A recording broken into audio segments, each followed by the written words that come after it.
My name is Percy Jackson. Getting in trouble is like breathing for me. The hit series returns to Disney Plus and Hulu. The danger the camp is under is greater than you can possibly imagine. For the key to our survival, 3 of you must quest to the Sea of Monsters. Let's go do the impossible. Percy Jackson and the Olympians. New season 2-episode premiere December 10th on Disney Plus and Hulu. Learn more at disneyplus.com/what's-on. When the holidays start to feel a bit repetitive, reach for a Sprite Winter Spiced Cranberry and put your twist on tradition. A bold cranberry and winter spice flavor fusion, Sprite Winter Spiced Cranberry is a refreshing way to shake things up this sipping season. And only for a limited time. Sprite. Obey your thirst. We find Vecna, we end this once and for all. Together. On December 25th. We have a plan. It's a bit insane. Everyone in? He knows where we are. Watch out! Get ready for one last adventure. We stay true to ourselves. Stay true to our friends, no matter the cost. Found you. Stranger Things, Season 5, Volume 2, begins December 25th. Only on Netflix.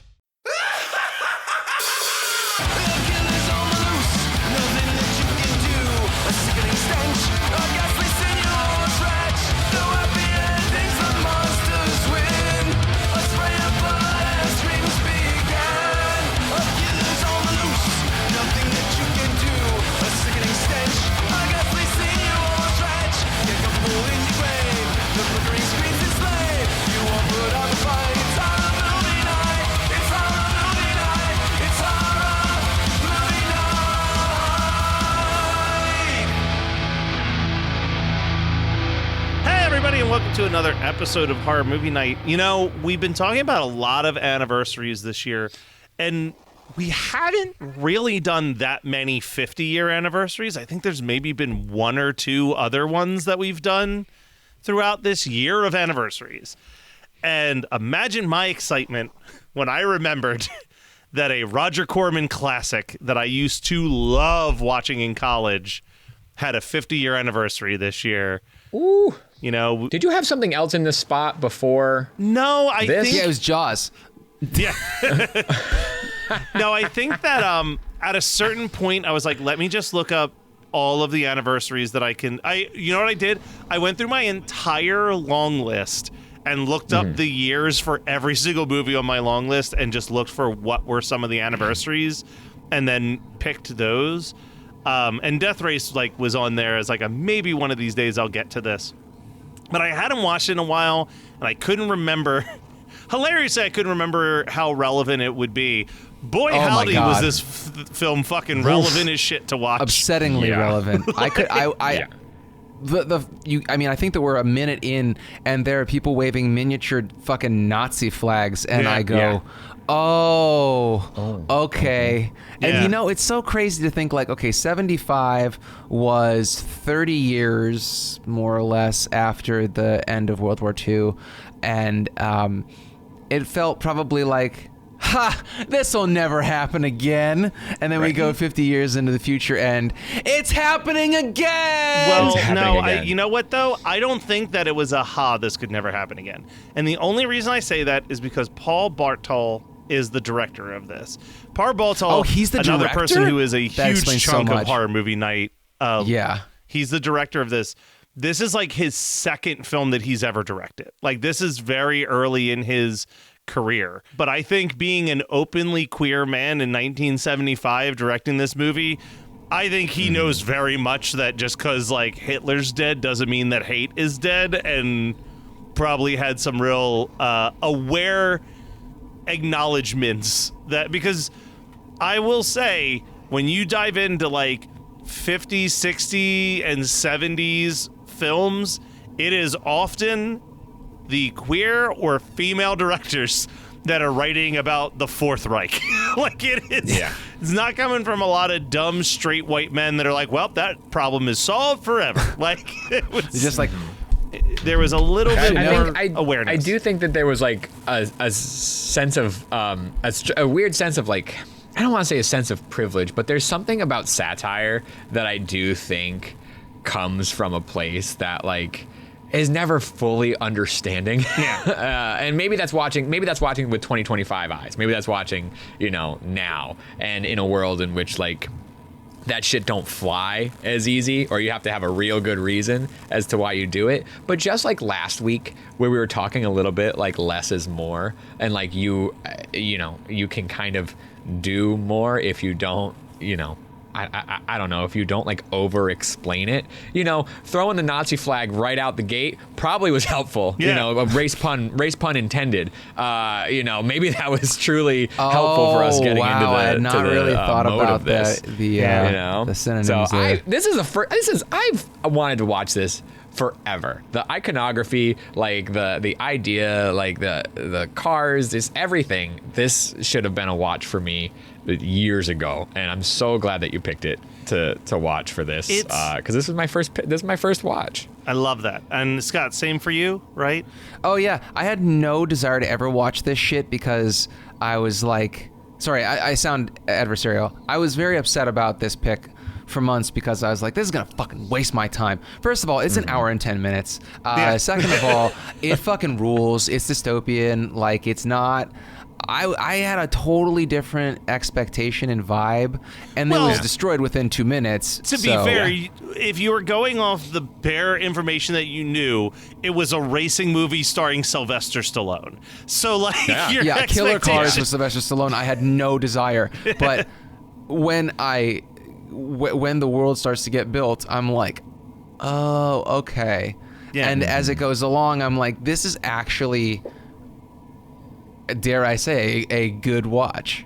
Also, just because I mentioned him, not jokingly, one of the best performances Sylvester Stallone has ever given. Like, him, so good. Him as this like egotistical mobster who cannot stand being the second best at something. Like, every time that he's ranting and raving about, like, where's the flags for me? All these flags for Frank. He is the perfect casting in this role. Like, and this is like 1 year before Rocky. Like, I was going to ask you where this sits in his. The next year he makes Rocky and becomes a superstar. Like, it's that's pretty incredible. Crazy. And this was also made. I did see in the IMDb trivia that Carradine did this after doing 4 years of the Kung Fu TV show. Yeah. And he was like, I knew that I had to keep working because if I didn't, I would never work again. Yeah. And this basically just catapulted him into doing movies. Yeah. No, that's great. It's all right. So we'll dive into this because there's a lot. For a movie that moves quickly, there's a lot to talk about. Yeah, there's a lot of world building and exposition for sure. The movie takes place after the world crash of 1979, a massive civil unrest and economic ruin that occurred. The United States government is then restructured into a totalitarian. Oh my God, Scott, help me on this one here. Totalitarian regime under martial law. To pacify the population, the government has created the transcontinental road race, where a group of drivers race across the country in high-powered cars, and innocent pedestrians are struck and killed for bonus points in the race. I mean, it really reads to me like that's the whole point of the race, right? Yeah. Like the gore. Mm-hmm. Yeah, the population. Well, in population, it's like you're not to steal double features, but you're definitely getting elements of like The Running Man here. Like it is. Oh yeah. It's literally like we are pacifying these people who are under a dictatorship essentially by providing them with like professional wrestling style entertainment, right? Like it's not even for sure. Because if this was just 5 racers that had cars that could kill people, it wouldn't be as fun as the fact that they all have like their gimmick, right? And it's like, so we have these 5 racers and it's the 20th annual race. The year is 2000. One you're related to as well, Calamity Jane Kelly. Yes, good old Calamity Jane Kelly. Could not miss her. So the different cars that we have are... Was that Mary? Mary Warrenoff. Yeah, Warrenoff. So she's so good in this too. She's great. But so the themed cars we have are Frankenstein, who drives he's a mysterious black garb champion, and he's a national hero. We got Machine Gun Joe, who's a Chicago gangster. Calamity Jane, who's a cowgirl. Matilda the Hun, who is a neo-Nazi, and Nero the Hero, a Roman gladiator. The main beef that everyone's excited about is Joe versus Frankenstein. They are like mortal enemies. And of all the, like, I gave a lot of praise to Sylvester Stallone, but the star of this movie is Don Steele, radio personality Don Steele playing the announcer. Because similar to a movie, let me make sure I didn't write this down as my double feature. I did, so I'm not going to say this part. But similar to other movies that we've watched on this podcast, there is these brilliant moments of like commercial breaks and like the commentator segments are almost better than the race moments because they really drive home the satire of like what the prediction of this future is and how like brain dead it is. Like the one woman who every racer is a close personal friend of hers. Yeah. Like Grace Pander. Yeah. She Grace could literally Pander. be Jennifer Coolidge if like when they remade this movie, if they didn't have Jennifer Coolidge as Grace Pander, it would have been and they I didn't watch it, but fumbled the ball on the remake on this. The remake was everything you feared it would be. Yeah, I think that also has like a little bit of a shadow over me even visiting this. Not that I mean, maybe I caught a little bit of it on like sci-fi or something, right? Like, but I don't know. I was like, oh, if they're choosing to remake this and they made that, I don't know if I want to see this. No. Like, I was like, it kind of dulled my expectations of this.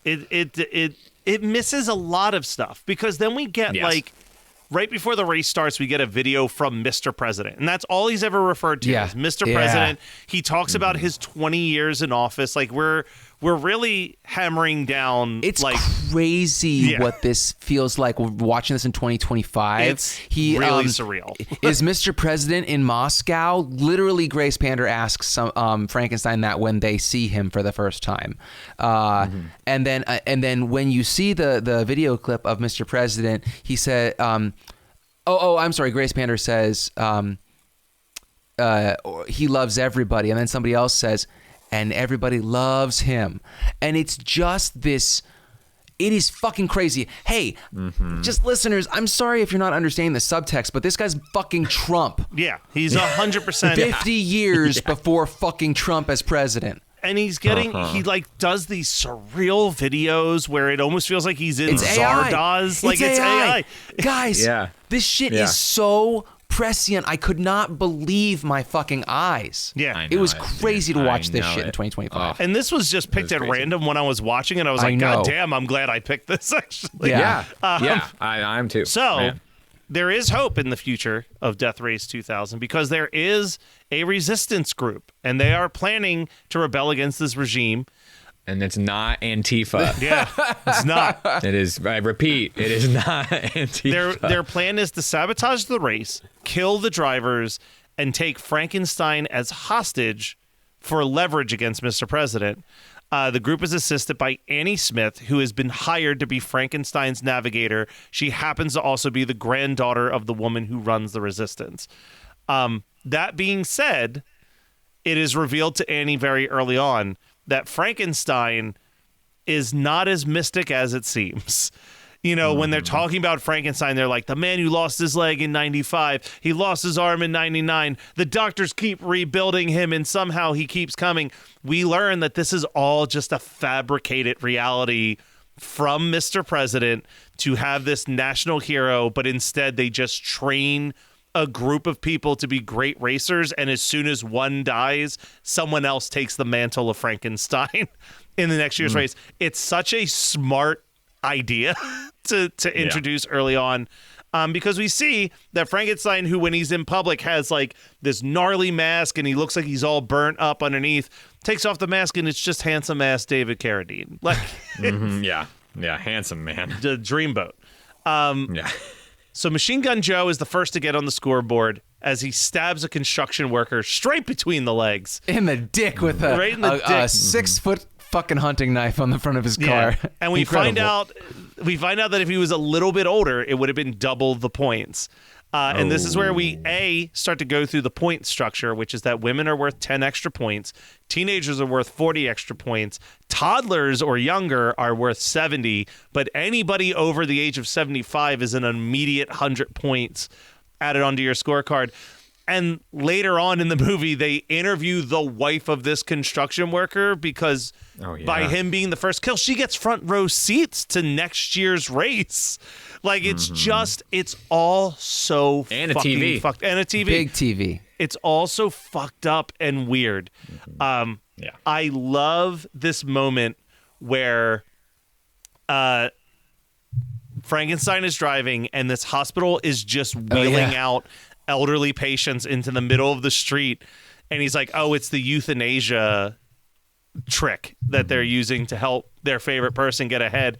And then Frankenstein swerves to avoid the patients and hits all the doctors and nurses that wheeled them out there in the first place.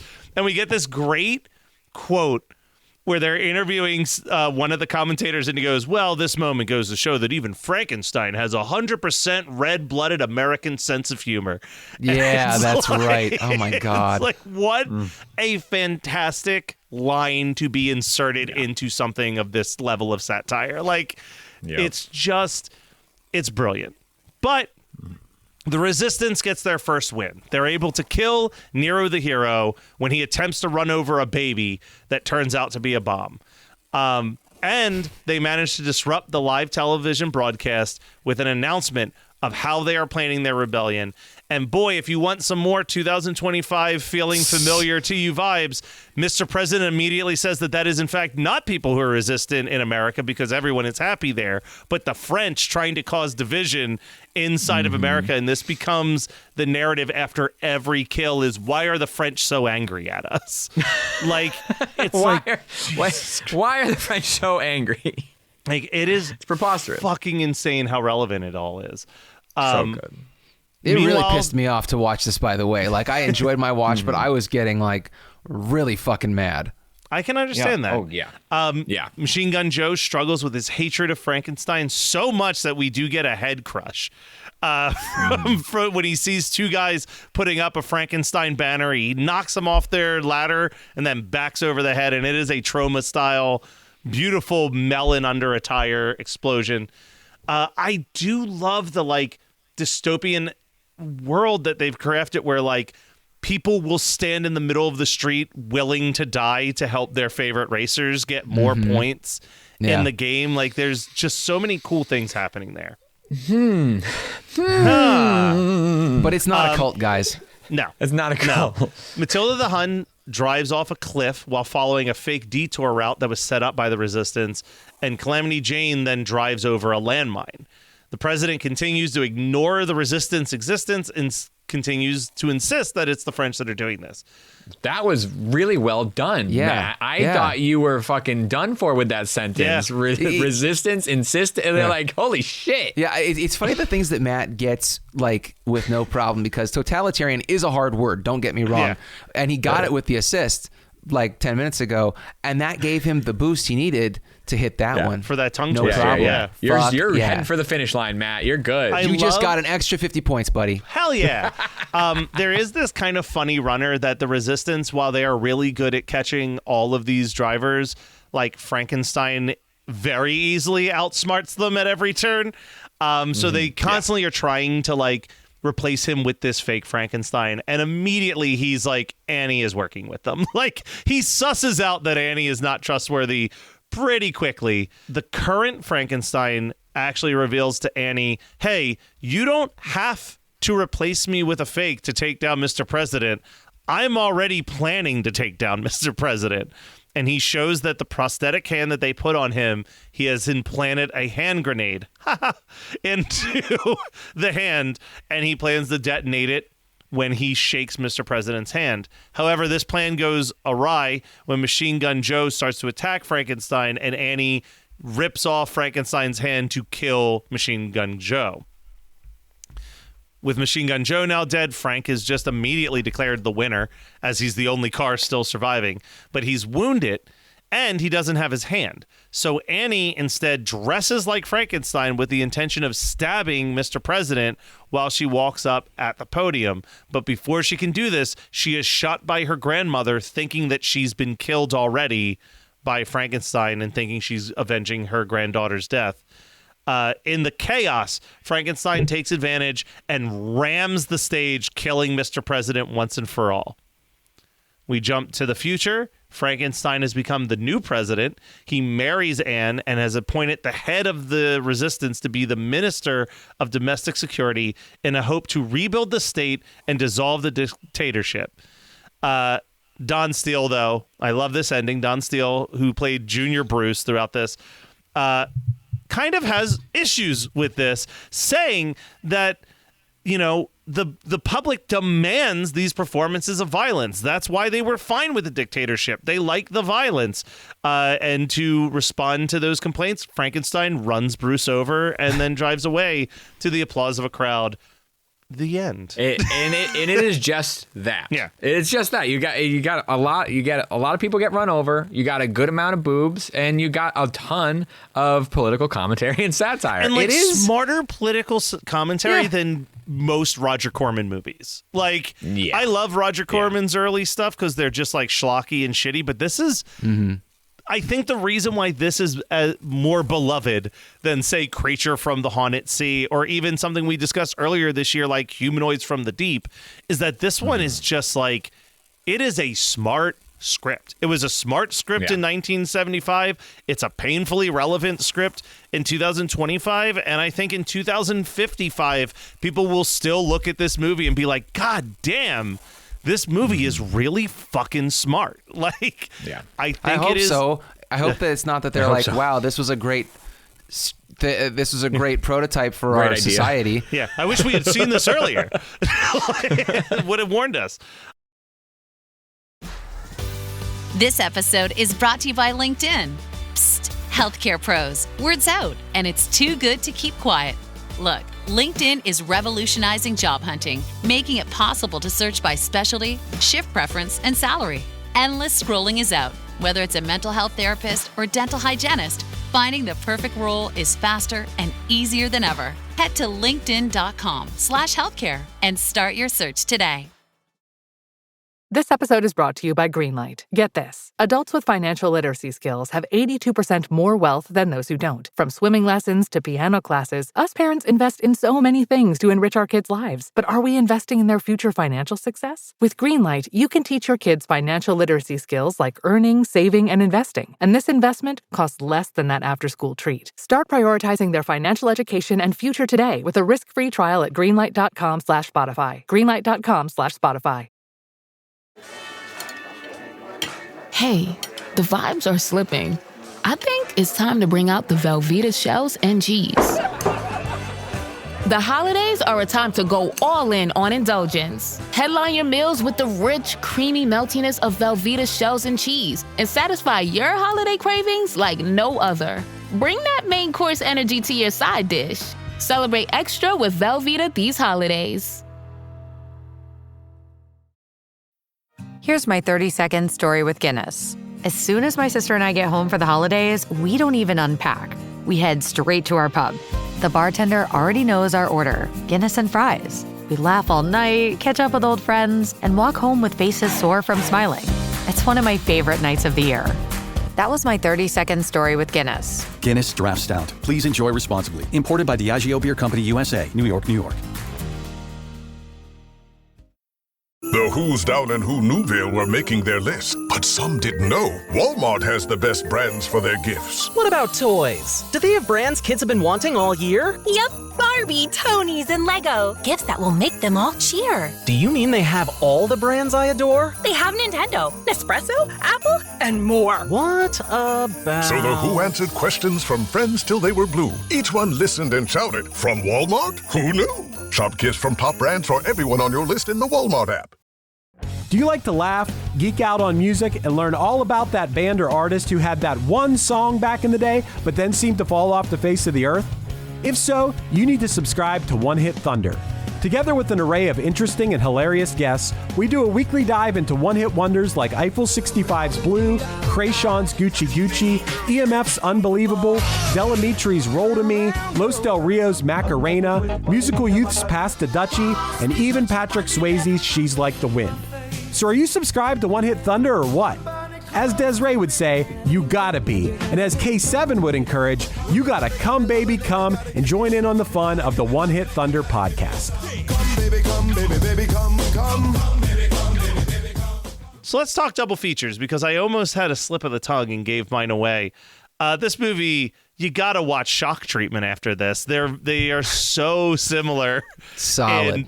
In just the way that they like predict reality TV. They have a strong political satire. There's like weird Nazi symbolism in both of those movies. You're talking the musical Shock Treatment. The musical Shock Treatment, yeah. Hell yeah. The Rocky Horror sequel, sort of. Yeah. Yes. But I love Shock equal, Matt. Treatment. I love this. So that's my double feature. How about you guys? Scott, you want to go? Oh, I was gonna let you go first, but I'm gonna go with The Stuff, because it kind of is. It's not obviously as dystopian, but it is kind of like consumer culture, and it has those little interruptions with Corman. Is the Stuff a Corman? Oh no! Sorry, I forget who. Cohen. Corman and Cohen. Cohen, always getting them confused. Yeah, close enough. Yeah.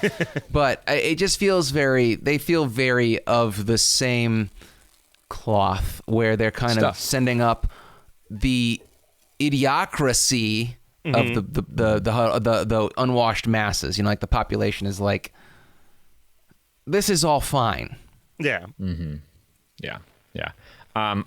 We were talking about head crushes. We were talking about people getting killed for points. We're talking about low budget filmmaking. Yeah. The Toxic Avenger. There you go. For sure. And not as hefty on this political commentary, but definitely there with the social. It is people love violence. Boy, do Isn't they. that right? And if you love violence, that's why football exists. Tomorrow is the Geekscape holiday live stream. Great segue. Tune in for 24 hours on Geekscape TV on YouTube. Thank you.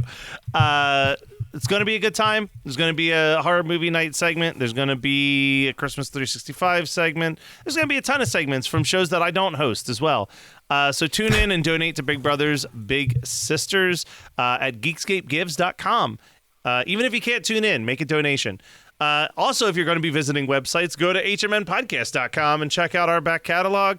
Go to hmnpodcast.dashery.com to buy some merch. Go to patreon.com/hmnpodcast for all types of bonus conversations, early releases of the episodes, and even video versions of the episodes. And shoot us an email, hmnpodcast@gmail.com, if you want to become part of our newsletter. The final part of the show, we're talking about what are we watching, listening to, etc. I'm going to talk about a very long movie that I took a very long time to finally see, but I had a very good time watching it. The Substance from 2024. Nice. There's nothing for me to add that people haven't already said. It's really good. It's a really smart satire on Hollywood. The best way I've heard it described is the way I'm going to describe it. It's a 2-hour satire on Hollywood that ends with a 30-minute trauma movie. It's fair. It gets so amazing in that last 30 minutes, but I was pretty invested the whole watch, which I wasn't anticipating, because I was like, do we really need 2.5 hours to tell this story? I do think the answer to that question is no. But yeah, the answer is still no. You might have enjoyed yourself, but I didn't. There wasn't like any glaring thing where I'd be like, "Oh my god, this is taking so long. Just get it over with already." But yeah, you could probably move it at a slightly quicker pace. I do think it's very impressive, and I didn't even really clock this until I was reading about it afterwards, how little dialogue is in that movie. That movie is almost I think they said like the dialogue only makes up 10 minutes of the 2-hour and 30-minute runtime. It's all visuals and music cues to tell the story, and that's why they weren't sure they could get an actress like Demi Moore, because they would think that it was beneath them to do something like that, where they weren't really even speaking on camera that much. But yeah, it's great. I understand why people love it so much, but it's up for anybody else. Who else has got something they want to talk about? I got a quick one because it was a quick watch. Do you guys know what Fruithead is? No. Okay, That's so like the Angry Orange, that like Yeah, I YouTube was gonna thing. say, is it like a thing that Gen Alpha's watching? What's happening? No, it's actually for us. It's for millennials. So you remember Gushers, right? You remember Gushers. Oh, I did hear that Gushers made a horror movie. No. Here's the thing: they didn't make a horror movie. A guy made a horror short, and they like helped him make it. They didn't it's not a treatment that they asked for. It's a treatment that found them. It's on the Gushers official YouTube. That's where I watched it. It's so good. Wow. It's super fun. It's got Bradley Whitford in it, and I will pretty much watch anything that he's in. And it's 9 minutes long. It's probably 8 minutes and then a minute of credits, but it's very light. It's not something I normally would talk about on the show, but just the sheer lunacy of it existing in 2025 and having been greenlit, I just couldn't help myself to signal boost it. If you have 8 minutes, go watch Fruithead on the Gushers official YouTube channel. That sounds amazing. I love how much you just gushed about that. Really? And you can't even see below the waist here. That rules. That absolutely rules. I'm excited to watch that. I watched season 3 of The Summer I Turned Pretty with our friend Callie, who came to visit. And I think I've talked about the previous season or seasons on this show before. This is the final season before a feature film is going to get made. Oh, nice. And it is just, you'll yell, you'll laugh, you'll cry, you'll yell more and be angry if you are remotely invested in this little love triangle. And one not more even a book to triangle, read in just the book series. So walk delicately, because I still haven't decided who I want her to end up with in the books. No, I will not. I will not spoil. But like, just you will. It is. I mean, there's a clear win. There's a clear team that you should root for. I'm not even going to say, but there's a clear team that you should root for. And it feels very Twilight. I mean, this is a young adult thing, right? Like, this has got to be like, you kind of know what should and might happen, but like, you also. These are children. These are children That's making children choices. That is like the one thing. As everybody who listens to this podcast at this point knows, I love reading a YA novel. You said you have one book left in the series? Yeah, I read the first 2. Okay. But I love a YA novel. But yeah, I love a YA romance, and every single one of these, it's like, oh, this is cute. Don't marry this person. Don't marry the person you dated in high school. Dude, That's a terrible It's like watching idea. a horror movie and telling them not to go. Don't go in the woods alone. It's a very. There's something really, really fun about feeling that because you're right. Because you're making. But I am saying that right. to you, As an Kyle, audience who's member, you're actually right. been able to make it work, but so few people have. It's so fun. I mean, it's long. It can be emotionally exhausting, but it's great. I really enjoyed my watch of that, and I can't wait for the movie. Well, I can't wait for us to be back next week with even more horror movie night, because we're like in the winter, boys. It's getting close to Christmas time. Matt's stoked about this. Oh my god. So stay tuned for more being a horrible Christmas time. All right, stay tuned for more horror movie night.